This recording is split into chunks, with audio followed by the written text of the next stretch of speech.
ഇന്ന് തന്നെ ഡൗൺലോഡ് ചെയ്യൂ. കാണൂ നിങ്ങളുടെ ഫേവറേറ്റ് ഷോസ്. ഏതാടാ പെണ്ണ്? പ്ലാമൂട്ടിലെ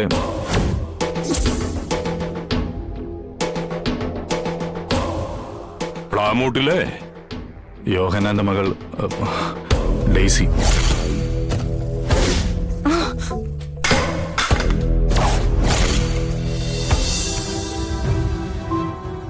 ഇപ്പോഴത്തെ ഈ മാറിയ സാഹചര്യത്തിൽ ആരൊക്കെ എത്ര കാലം ഉണ്ടാവും നമുക്ക് പറയാൻ പറ്റില്ലല്ലോ.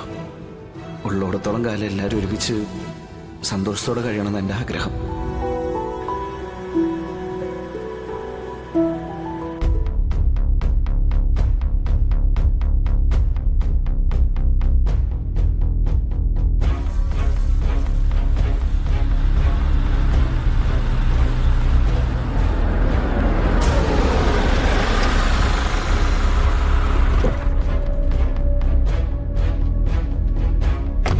നിർമ്മലേ, നല്ല 2 ചായ ഇങ്ങെടുത്തോ. വിരുന്നുകാരനായിട്ട് വരുന്നത് ചില്ലറക്കാരനല്ല. മഹേന്ദ്ര സാർ ഇല്ലേ സ്വാമി? ഉണ്ട്, കാത്തിരിക്കുകയായിരുന്നു. വരൂ.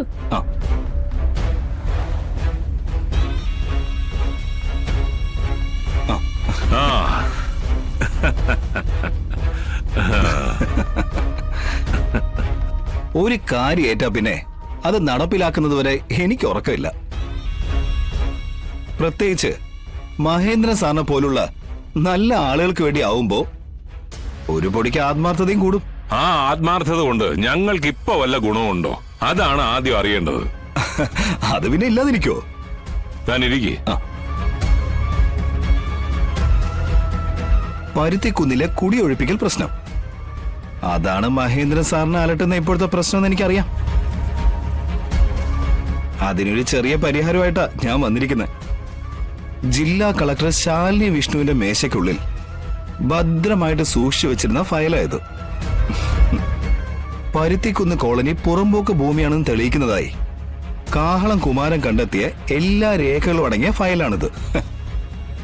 ഇത് ഞാനിങ്ങ് ചൂണ്ടി.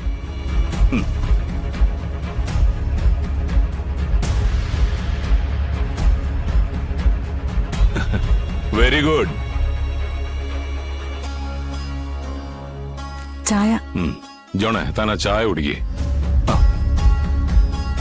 ഏട്ടാ, അവിടെ വെച്ചാ മതി.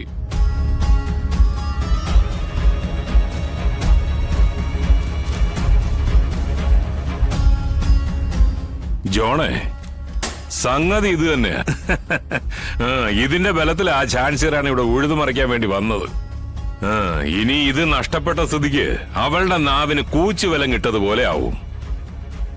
സ്വാമി, ഇത് നോക്കിയേ.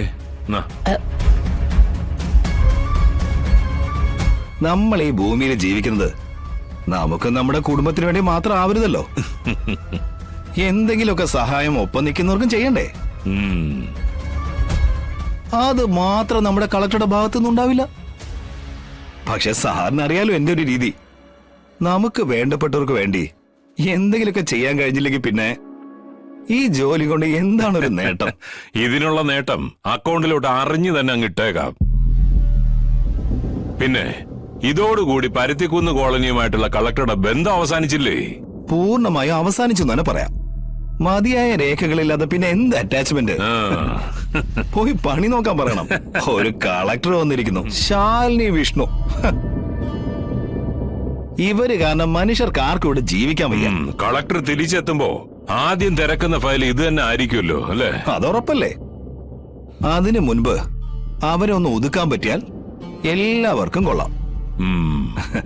എന്നാ പിന്നെ ഞാനങ്ങോട്ട് ഒരു അർജന്റ് മീറ്റിംഗ് ഉണ്ടായിരുന്നു, വേറൊരു പാർട്ടിക്ക് വേണ്ടിയേ. ഓ ആയിക്കോട്ടെ ആയിക്കോട്ടെ.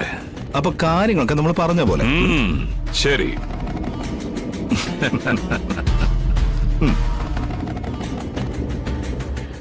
സ്വാമി, അതിങ്ങി വന്നേ, ഒന്നുകൂടെ ഒന്ന് നോക്കട്ടെ.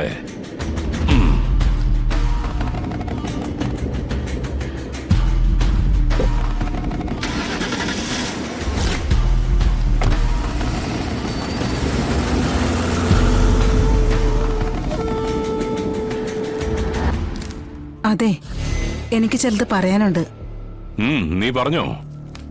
ഒരു പെണ്ണിന്റെ ശാപം കൂടി മാണിക്കോത്ത് കുടുംബത്തിന്റെ മേലേക്ക് കൊണ്ടുവരാനുള്ള പുറപ്പാടാണോ? അല്ല, ഞാൻ അറിയാഞ്ഞിട്ട് ചോദിക്കുക. ഏത് പെണ്ണിന്റെ? ശാലിനി വിഷ്ണുവിന്റെ. ഓ അങ്ങനെ. ഈ കാര്യം നീ അറിഞ്ഞു ചോദിച്ചാലും അറിയാതെ ചോദിച്ചാലും എനിക്ക് ഒരൊറ്റ ഉത്തരമേ ഉള്ളൂ. എന്റെ അച്ഛൻ ഉണ്ടാക്കിയെടുത്ത് എനിക്കായിട്ട് തന്നതൊക്കെ വിട്ടുകൊടുക്കാൻ എനിക്ക് മനസ്സില്ല.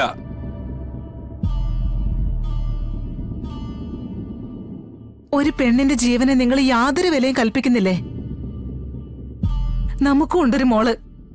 സമയം കിട്ടുമ്പോ അതൊന്ന് ചിന്തിച്ചാൽ നന്നായിരിക്കും. എടി നിന്റെ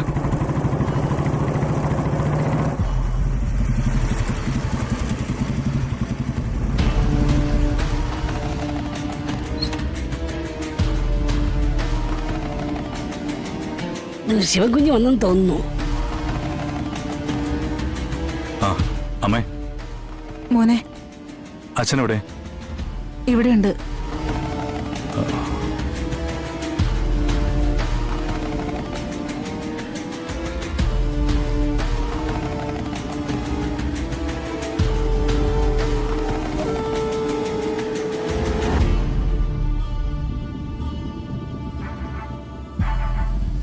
അച്ഛനോടും അമ്മയോടും എനിക്കൊരു കാര്യം പറയാനുണ്ട്. ആ അത് കൊള്ളാമല്ലോ. യവൻ ഒരു കാര്യവും സംസാരിക്കുന്നില്ല, മിണ്ടുന്നില്ല എന്നൊക്കെ ആയിരുന്നല്ലോ നിന്റെ പരാതി. എന്നാ കേട്ടോ, നീ പറയടാ. നേരെ കാര്യത്തിലേക്ക് വരാം. അത് എനിക്കൊരു പെൺകുട്ടി ഇഷ്ടമാണ്.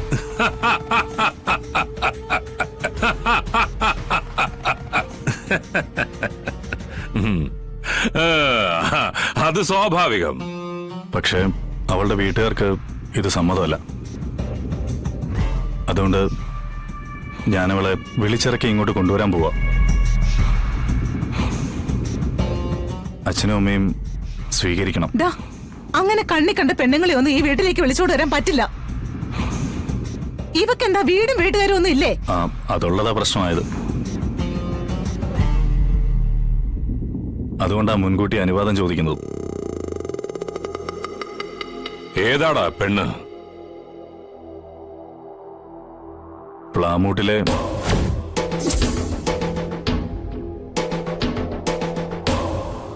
പ്ലാമൂട്ടിലെ യോഹന്നാന്റെ മകൾ ഡെയ്സി.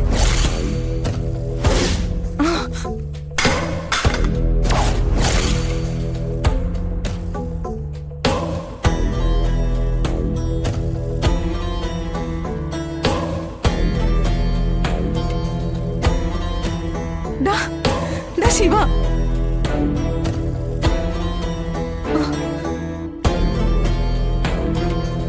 ശിവ,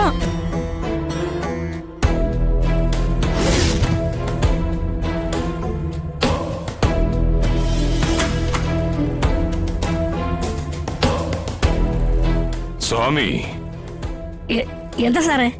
എന്താടോ അവൻ പറഞ്ഞിട്ട് പോയത്? അത് പിന്നെ സാറേ,